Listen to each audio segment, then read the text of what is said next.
Hello बच्चों।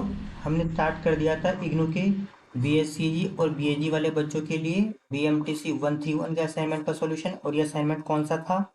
ये आपका असाइनमेंट है जनवरी दिसंबर 2022 वाला। आज हम लोग इस असाइनमेंट का लेक्चर नंबर 2 करने वाले हैं, जिसमें हम लोग सॉल्व करेंगे क्वेश्चन नंबर फर्स्ट का सेकंड वाला पार्ट। इससे वाला क्वेश्चन नंबर फर्स्ट का फर्स्ट पार्ट हमने प्रीवियस लेक्चर में कवर कर लिया था, उससे आप देख लीजिएगा, ठीक है। इससे पहले क्लास स्टार्ट करें, यहाँ पर हम आपको आपका असाइनमेंट शो कर देते हैं। ये आपका असाइनमेंट दे रखा है BMTC 131, ठीक है। ये असाइनमेंट कौन से बच्चों के लिए है? ये असाइनमेंट आपको दे रखा है BSCG और BAG वाले बच्चों के लिए, और इसका नाम क्या दे रखा है हमारे पास? कैलकुलस, ठीक है। और ये असाइनमेंट वैलिड कब तक है? ये आपका असाइनमेंट वैलिड होने वाला है 1 जनवरी 2022 से लेकर 31 दिसंबर 2022 तक। मतलब अगर आप में से कोई भी स्टूडेंट BMTC 131 का एग्जाम दिसंबर 2022 में देगा, ध्यान से सुनना, अगर दिसंबर 2022 में आप एग्जाम देने वाले हो तो आप इस असाइनमेंट का यूज कर सकते हो सबमिट करने के लिए, ठीक है। अपने एग्जाम से पहले यहाँ से असाइनमेंट देखकर लिख लीजिएगा और सबमिट कर दीजिएगा। लेकिन अगर आप दिसंबर 2022 के बाद एग्जाम देते हैं तो आप इस असाइनमेंट को सबमिट मत करना। लेकिन आप इस असाइनमेंट का यूज कभी भी कर सकते हो आने वाले अपने किसी भी एग्जाम में प्रैक्टिस के लिए, ठीक है। असाइनमेंट की पूरी प्रैक्टिस कर लीजिएगा आने वाले किसी भी एग्जाम के लिए, लेकिन सबमिट तभी करना अगर आप दिसंबर 2022 में एग्जाम दोगे, ठीक है। तो यहाँ पे देख सकते हैं आप, बाकी सारे इंस्ट्रक्शन लिखे हैं कि असाइनमेंट को किस तरह बनाना है, कैसे सबमिट करना है। वीडियो को पॉज करके देख लीजिएगा या फिर असाइनमेंट को डाउनलोड कर लीजिएगा, ठीक है। यहाँ पे आपका ये असाइनमेंट का कोड का ये कोड लिखा हुआ है, मैक्सिमम मार्क्स लिखा हुआ है आपके कितने मार्क्स का है, ठीक है। हम लोग किस तरीके से असाइनमेंट को सॉल्व कर रहे थे, हमने इससे पहले फर्स्ट वाले क्वेश्चन को, जो फर्स्ट वाला आपका पार्ट दे रखा है ये वाला, इसको हम सॉल्व हमने लेक्चर नंबर फर्स्ट में सॉल्व कर लिया था, ठीक है।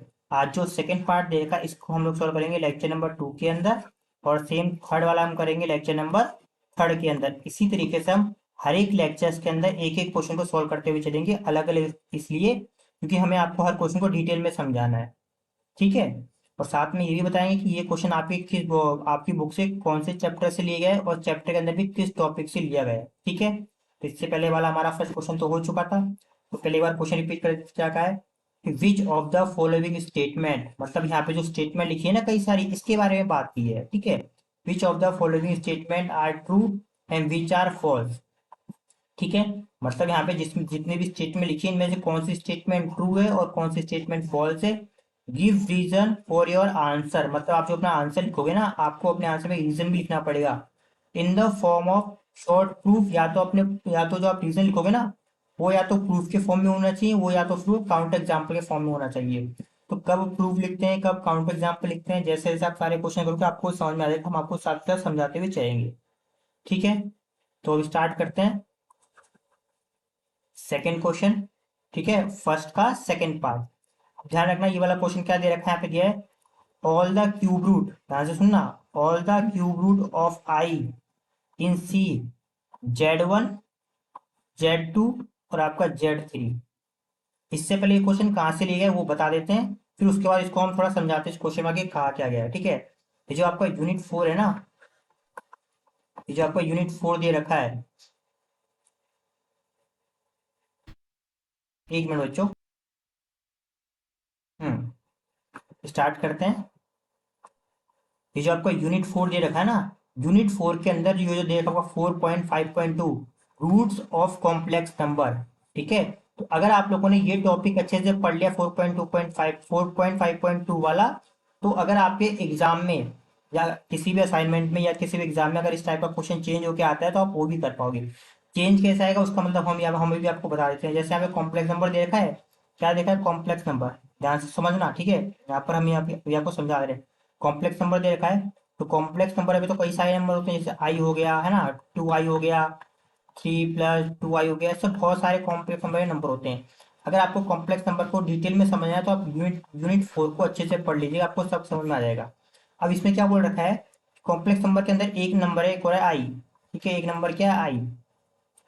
तो इस आई का आपको क्या निकालना, क्यूब रूट पूछा हुआ है। एक बात ध्यान रखना, एग्जाम में ये आई का, 2i का, 3i का, Z I, Z equal to I दिया है एग्जाम में, जेड इक्वल टू आई का क्यूब रूट पूछ सकता है, जेड इक्वल टू 2i का क्यूब रूट पूछ सकता है, जेड इक्वल टू में 3+2i का क्यूब रूट पूछता है। ऐसे किसी भी कॉम्प्लेक्स नंबर का वो क्यूब रूट पूछ सकता है।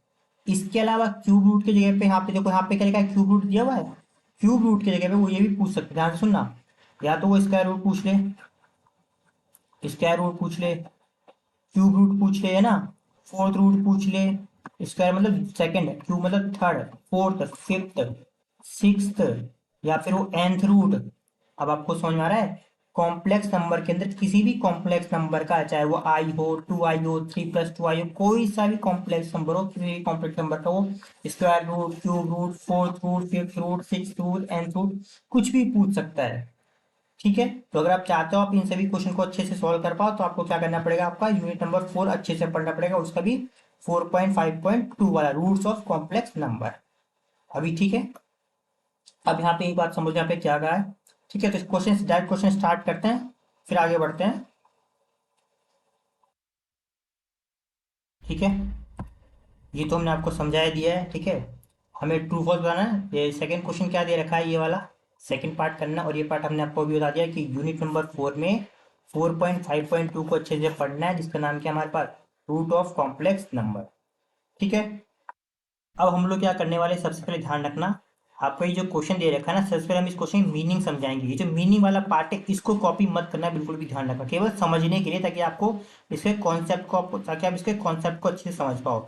जो आप सॉल्यूशन करोगे वो यहाँ से करना, आंसर से। ठीक है, अभी हम आपको कॉन्सेप्ट समझा रहे हैं।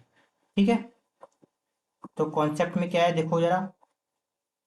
अब मुझे बताना जरा बच्चों, आप लोगों ने ये देखा है कभी, नेचुरल नंबर क्या था हमारे पास, 1 2 3 4 5 6, ऐसे नेचुरल नंबर आप लोगों ने देखे हैं।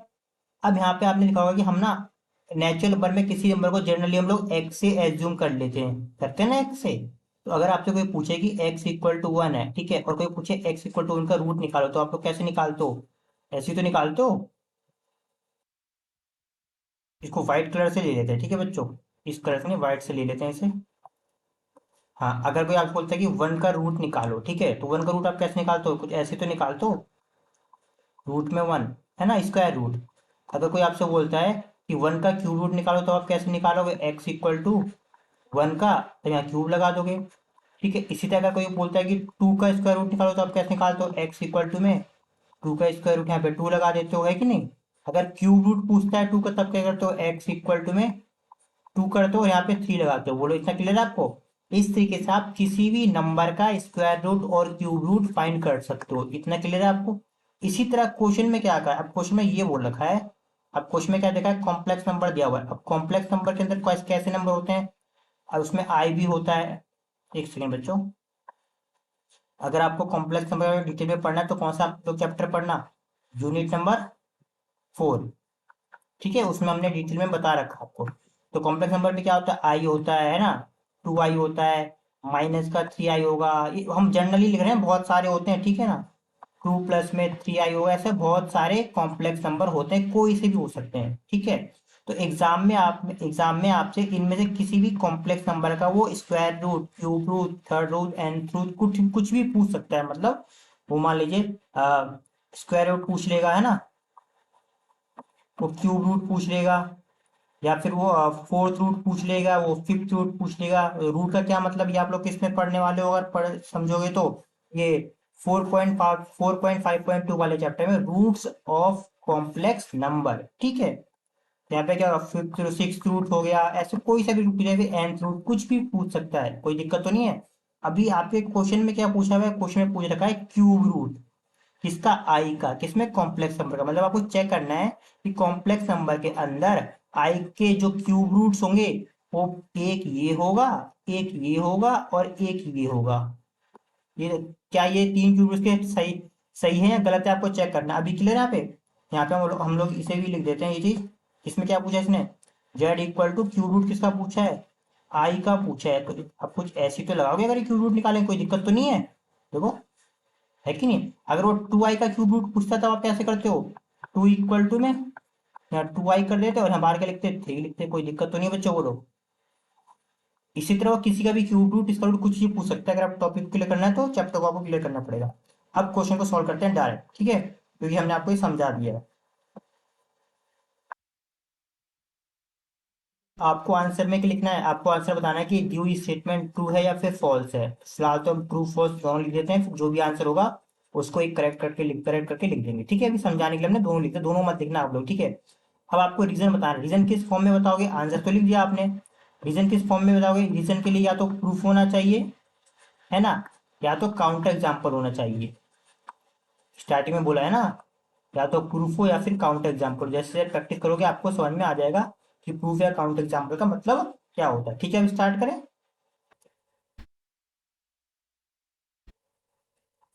लेट जेड इक्वल टू में आर कोस थीटा प्लस में I sine theta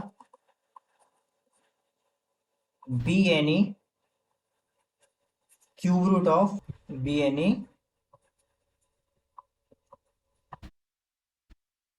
of I and polar form of I, polar form of I is I equal to में, एक सेकेंड बच्चों, आई इक्वल टू में cos पाई बाई टू और plus में I sine pi by two. ठीक है, अब यहाँ पे हम एक बार रिपीट कर देते हैं। अब आपको ये अगर कॉन्सेप्ट समझना है कि हमने जेड को इस फॉर्म में क्यों लिखा, ये पोलर फॉर्म कहलाती है। ठीक है, यहाँ पे आई को, आई की जो पोलर फॉर्म होगी वो स्पेशली ये होती है। इसको भी सीखने के लिए आपको क्या करना पड़ेगा, चैप्टर पूरा पढ़ने पड़ेगा। फिलहाल के यहाँ पे आप याद रखना कि आपने क्या माना है, let Z equal to R cos theta plus I sine theta be any cube root of I and polar form of I this. ठीक है, क्योंकि जेड क्या है, जेड आई का क्यूब रूट है, तो हम जेड को ऐसे लिख सकते हैं, क्योंकि जेड आई का रूट है ना।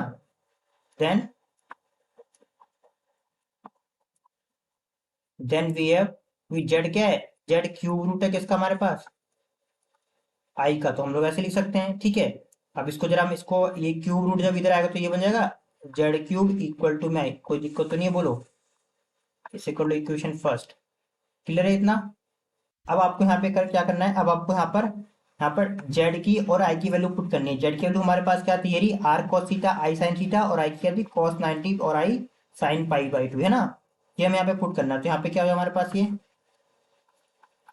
आर कॉस थीटा प्लस में I sine theta, bracket close कर दो, पावर 3 इक्वल टू में आई हमारे पास क्या दे रखा है,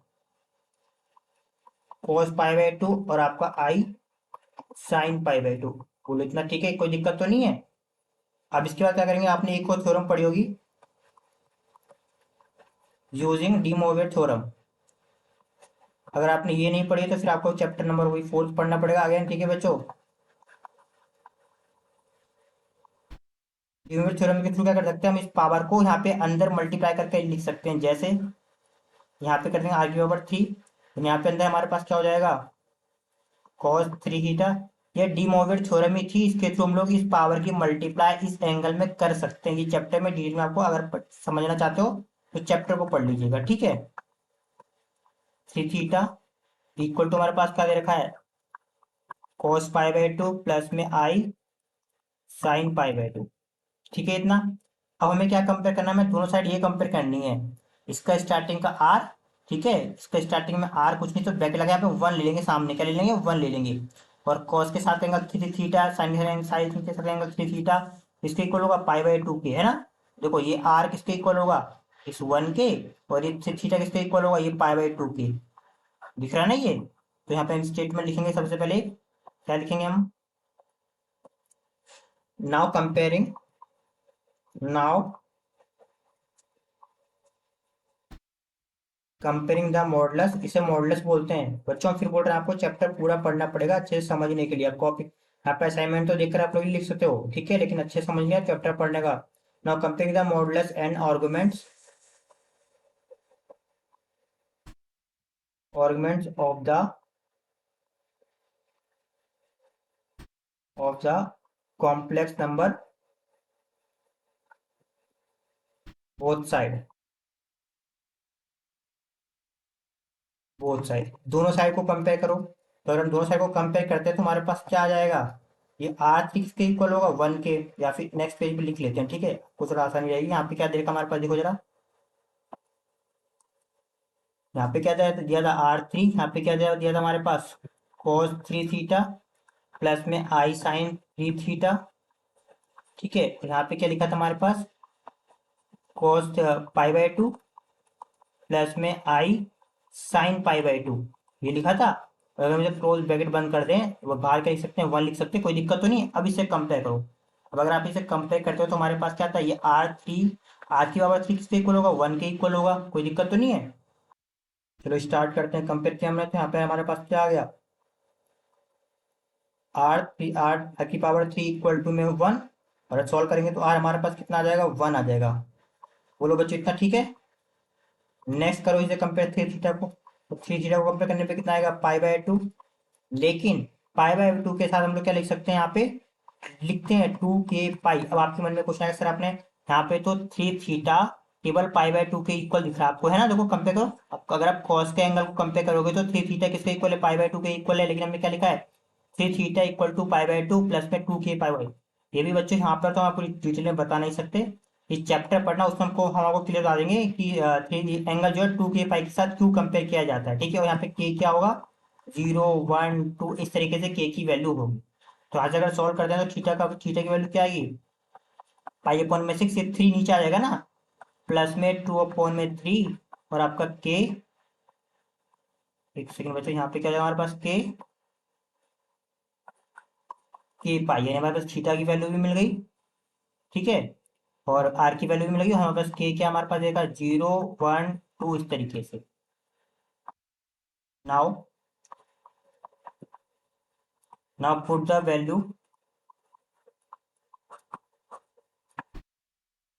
value of R and theta, यानी इस आर की और इस थीटा की वैल्यू में किसमें पुट करनी है, रूट में, जो हमने स्टार्टिंग में बनाते हैं। ठीक है, put the value R of theta in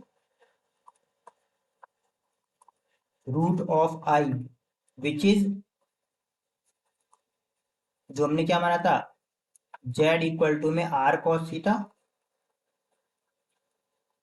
plus में आई साइन थीटा, ये तो माना था स्टार्टिंग में। ठीक है, तो हमारे पास जेड क्या बन के आ जाएगा, हमारे पास जेड की वैल्यू आ जाएगी, जेड इक्वल टू, अगर हम आर की जगह 1 पुट करेंगे तो 1 तो गायब हो जाएगा, तो हमारे पास क्या बचेगा, कॉस, और थीटा की जगह हम लोग क्या पुट करेंगे, थीटा की जगह पे π/6। ठीक है, एक सेकंड बच्चों, इसको थोड़ा छोटा करके, ज्यादा बड़ा मैं लिख दिया, एक सेकंड, कितना हो गया, π/6 प्लस में 2/3 k पाई ब्रैकेट क्लोज, प्लस में आई साइन, इसमें भी कितना है हमारे पास आएगा, π/6 प्लस में 2/3, और अब कितना हो गया, k पाई। यहाँ पर के क्या हमारे पास ये रखा है, के देखा हमारे पास 0 1 2 ऐसे चेंज होता हुआ चलेगा। ठीक है, तो ये हमारे पास क्या आ गया, हमारे पास ये रूट आ गया। अब हमें क्या करना है, ये तो पूरा फॉर्मूला आ गया रूट के लिए। Now now the possible root, now the possible cube root are by putting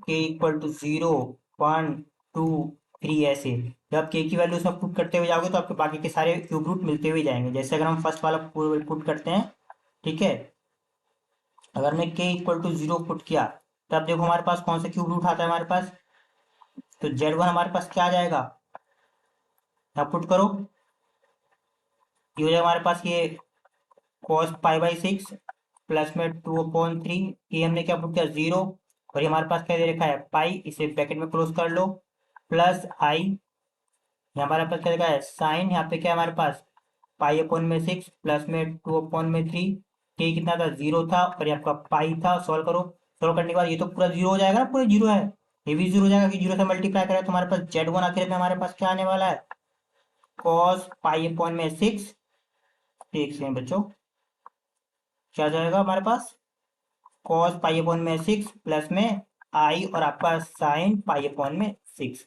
जो हो गया हमारे पास पहला क्यूब रूट। ठीक है, कोई दिक्कत तो नहीं, ये हो गया हमारे पास पहला क्यूब रूट।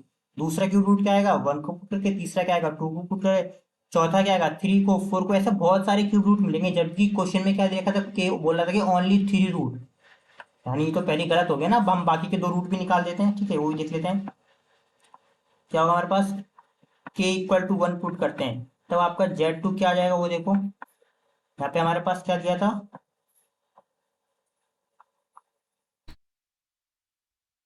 यहाँ पे हमारे पास क्या था, cos π/6, cos π/6 और आपका 2/3 की हम क्या पुट करेंगे 1, और हमारे पास देखा है पाई प्लस में आई साइन, इसके अंदर भी क्या होगा π/6 होगा, प्लस में 2/3 के क्या पुट होगा आपका 1 और ये क्या होगा आपका पाई। इसको सॉल्व कर लो, बहुत सिंपल है सॉल्व करना।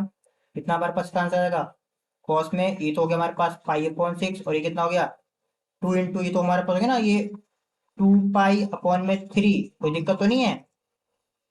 एक सेकंड बच्चों, इसको ब्रैकेट थोड़ा सा बड़ा करते हैं, 6 को भी थोड़ा सही करते हैं। ये तो हो जाएगा हमारा 6 और ये ब्रैकेट क्लोज, यहाँ पे कितना होगा आई साइन, ये भी कितना होगा π/6 और ये कितना हमारे पास ये 2π/3, कोई दिक्कत तो नहीं है। ठीक है, अब हम इसका एलसीएम लेंगे तो कितना हमारे पास आ जाएगा, ये तो जाएगा कॉस, एलसीएम लेंगे हमारे पास कितना होगा ये 6, करेंगे हमारे पास आएगा ये पाई और ये हो जाएगा हमारे पास 4 पाई। ठीक है, सेम इस तरीके से ये भी हमारे पास क्या हो जाएगा साइन, इसका भी अब एलसीएम लेके हमारे कितना आएगा हमारे पास 6, भी पाई रहेगा, इसे सॉल्व करेंगे कितना हमारे पास 2 पाई। ठीक है सॉरी 4 पाई, ये भी कितना होगा हमारे पास ये 4 पाई, यानी कि हमारे पास को रूट Z2 कितना हमारे पास आ गया कॉस में 5π/6, और दूसरा हमारे पास क्या है साइड में आई साइन 5π/6, हो गया हमारे पास सेकेंड रूट। ठीक है, सेम ही हमारा थर्ड रूट क्या आने वाला है हमारे पास, जब हम क्या के पुट करेंगे के इक्वल टू 2 पुट करेंगे तो हमारे पास क्या आ जाएगा Z3, क्या हमारे पास Z3 कॉस हो हमारा पाई/6 प्लस में 2/3 इंटू में, अब 2 पुट करेंगे इंटू में पाई प्लस में आई साइन, यहाँ पे क्या हो जाएगा हमारे π/6 और प्लस में कितना होगा 2/3 इंटू में 2 और आपका इंटू में पाई। ठीक है, सॉल्व करो कितना इसका आंसर आएगा हमारे पास, ये तो हो जाएगा हमारे पास π/6 प्लस में 2 2 जा 4, तो ये तो हो जाएगा 4 π/3। ठीक है, प्लस आई साइन, ये भी कितना हो जाएगा हमारे पास ये π/6 और ये कितना हमारे पास हो गया 4 π/3। ठीक है, सिंपल सी कैलकुलेशन है, आप लोग खुद भी कर लोगे। ठीक है, एलसीएम लेंगे तो हमारे पास ये कितना हो जाएगा हमारे पास होगा 6, ये हो गया हमारे पास पाई, हो जाएगा 4 2 जा 8। ठीक है 8 पाई, सेम ये भी कितना हो जाएगा हमारे पास आई साइन, इसको भी सॉल्व कर लो, कितना होगा हमारे पास ये 6, ये भी पाई हो जाएगा, ये भी कितना हमारे पास होगा 8 पाई। ठीक है, और थोड़ा सा सॉल्व करो तो कितना हमारे पास आ रहा है ये 9 π/6, और ये भी हमारे पास कितना आएगा हमारे पास ये साइन में 9 π/6, और आप इसे कैंसिल कर सकते हो, कितना हो जाएगा, तो हमारे पास Z3 क्या आने वाला है हमारे पास, Z3 इक्वल टू में कॉस में 3π/2 प्लस में आई साइन और आपका 3π/2, हो गया हमारे पास Z3। अब आप वीडियो को बैक करके पॉज करके देखना, हमारे जो Z1 Z2 और Z3 आए ना वो डिफरेंट आए हैं जो क्वेश्चन में कहा था। ठीक है, वीडियो को बैक करके देख लेना। ठीक है, अपने असाइनमेंट को चेक कर लेना, यहाँ पे हमारे जो आए इनके डिफरेंट है और हमारे डिफरेंट है। ठीक है, हमारे में Z3 में नीचे क्या था, हमारे Z3 में नीचे 2 था, याद है ना, तो ये यानी कि इनके जो आंसर्स हैं और हमारे जो आंसर डिफरेंट है, यानी ये दी हुई स्टेटमेंट कैसी है, फॉल्स स्टेटमेंट है। तो यहाँ पे क्या लिख दोगे ये लोग, ये हम रफ करके लिख देंगे फॉल्स स्टेटमेंट, ये हो जाएगा हमारे पास क्या हो जाएगा फॉल्स स्टेटमेंट, और यहाँ पे ये क्या आ जाएगा प्रूफ आ जाएगा इसमें।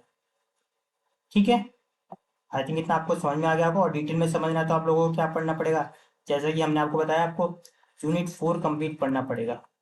ठीक है, और अगर केवल रूट भी पढ़ना है तो वो भी हमने आपको बता दिया कि 4.5.3 वाला सेशन खोल लेना, उसमें आप रूट निकालना सीख जाओगे।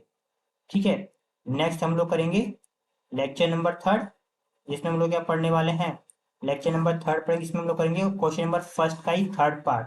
कौन सा फर्स्ट का थर्ड पार्ट, ये वाला जो हमने अभी आपको समझा दिया था, जैसे ही बाकी सारे क्वेश्चन किया हम ये वाला करेंगे, दिख रहा है ना ये वाला क्वेश्चन क्या दे रखा है, एफ ऑफ एक्स दे रखा है, यहाँ पे जी ऑफ एक्स दे रखा है, आपको फॉग निकालना पूछा हुआ। हम साथ में आपको ये भी बताएंगे कि ये वाला क्वेश्चन किस चैप्टर से लिया गया है, चैप्टर के अंदर कौन से टॉपिक से लिया गया है, एग्जामिनर इस क्वेश्चन को किस किस तरीके से चेंज करके एग्जाम में दे सकता है। ठीक है, जैसे हमने अभी बाकी के स्टार्टिंग में फर्स्ट और सेकंड क्वेश्चन आपको समझाए हैं। ठीक है, और आप हमारे फुल कोर्स को भी ज्वाइन कर सकते हो। ये फुल कोर्स आपके इग्नू के न्यू एग्जाम पैटर्न के अकॉर्डिंग होने वाला है, जिसमें आपकी बुक के सारी थ्योरी, सभी एग्जाम्पल और सभी एक्सरसाइज के क्वेश्चन करवाने वाले हैं। और सभी लेक्चर्स के आपको वीडियो और पीडीएफ नोट्स मिलेंगे। लेक्चर के साथ साथ आपको प्रैक्टिस क्वेश्चन और इंपॉर्टेंट क्वेश्चन करवाए जाएंगे। इसके अलावा जो आपका लेटेस्ट असाइनमेंट है, जो आपके प्रीवियस के क्वेश्चन पेपर हैं, उन दोनों का भी सोल्यूशन होगा। सोल्यूशन का मतलब केवल पीडीएफ फॉर्म में नहीं होगा, असाइनमेंट और प्रीवियस के क्वेश्चन पेपर के भी लेक्चर्स होंगे। जैसे ही असाइनमेंट के लेक्चर्स हो रहे हैं ना अभी, जैसे अभी आपने लेक्चर नंबर 2 किया, अभी आपने लेक्चर नंबर 2 में क्वेश्चन नंबर फर्स्ट का सेकंड पार्ट कंप्लीट किया ना, इसी तरीके से सारे असाइनमेंट के क्वेश्चन और प्रीवियस के जो क्वेश्चन है सभी के लेक्चर्स होंगे। इसके साथ ही आपका जो सिलेबस है और जो आपकी बुक्स है, इसका पीडीएफ फॉर्म आपको दिया जाएगा। और आपको आपके सिलेबस के बारे में और आपको आपके जो लेटेस्ट एग्जाम पैटर्न है उसके बारे में आपको समझाया जाएगा, जिससे आप सिलेबस और एग्जाम पैटर्न को समझ के अपनी तैयारी को अच्छे से कर पाएंगे।